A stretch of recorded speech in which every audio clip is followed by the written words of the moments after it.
চলে গিয়েছিলাম বাজারে এসে প্রথমে যেদিকে কর্তামশাইয়ের লক্ষ্য সেটা হলো ফল।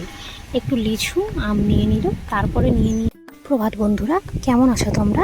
আমার সবুজ মাটির গল্পে তোমাদের সবাইকে অনেক অনেক ভালোবাসা। আজ সকালবেলা কর্তামশাই মেয়ের আবদারে পুকুরে ফেলেছিল জাল মাছ ধরার জন্য, কিন্তু এমনই কপাল, শুধু ছোটো মাছই পড়ছিল। আর আমার মেয়ে সিমরান, এই যে এখন যাকে দেখতে পাচ্ছ, ও একদমই ছোটো মাছ খেতে পছন্দ করে না কাঁটার ভয়ে।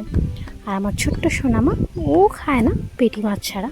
তো ওই জন্য বাবা এদিক ওদিক সেদিক করে জাল ফেলেও কোনোভাবেই বড় মাছ তুলতেই পারছিল না। দেখতেই পাচ্ছ মানুষটা কত কষ্ট করে পুকুরের এদিক ওদিক জাল ফেলছে, কিন্তু দেখা যাচ্ছে খুবই ছোট্ট ছোট্ট মাছ পড়ছে, তোমরা নিজেরা দেখতেও পাচ্ছ। ওই জন্য আমরা কষ্ট আর না করে চলে গিয়েছিলাম বাজারে এসে প্রথমে যেদিকে কর্তামশাইয়ের লক্ষ্য সেটা হলো ফল। একটু লিচু আম নিয়ে নিল, তারপরে নিয়ে নিয়েছিল মাছের বাজারে গিয়েছিলাম, ওটা দেখানো হয়নি। আর এটা হচ্ছে আমাদের বাজার বলতে দেশের দিকে বসে হাট কথার অর্থ হলো সপ্তাহে দুদিন কোনো নির্দিষ্ট দিনে এই বাজারটি হয়, সেটাকেই বলা হয় হাট। শহরের মতো এটাকে আমরা বাজার বলি না, আমরা হাট বলে থাকি। এদিকে ঘরে কাজ হচ্ছে, চলেও আসতে হবে তাড়াতাড়ি। মিস্ত্রি দাদারা মেঝে ঢালাই করছে, ঘরের কাজ তো হচ্ছে, তোমরা সবাই জানো কম বেশি যারা দেখো আমার ভিডিও। তো রাফ ঢালাইয়ের জন্য যে মশলাগুলো মাখাতে হয়, দেখো কত কষ্ট করে। আর এদিকে দাদা ঘরে মশলাগুলো দিয়ে ঘরটাকে ওই যে রাফ ঢালাই করছে। যে কোনো কিছু যত সাজাবে ততই সুন্দর লাগবে। দেখো এদিকটা কেমন লাগছে, আর ওই দিকে যখন ঢালাই হচ্ছে, কমপ্লিট হয়ে গিয়েছে, সেই দিকটা কেমন দেখতে লাগছে। নিয়মই এরকম, যত সাজাবে ততই সুন্দর লাগবে।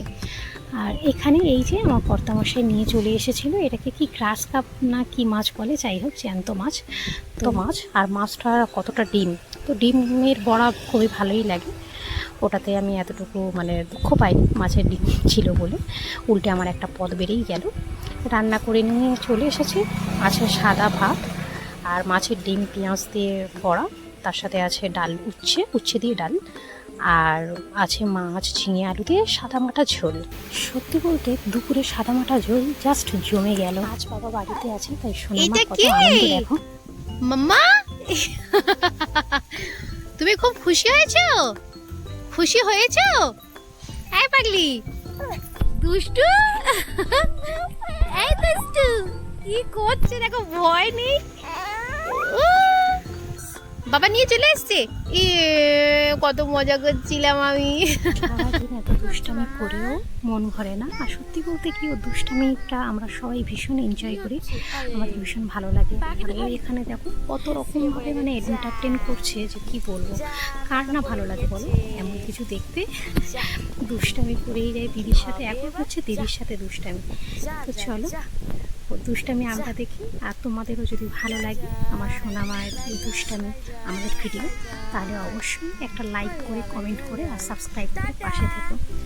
টাটা, শুভরাত্রি, সবাই ভালো থেকো।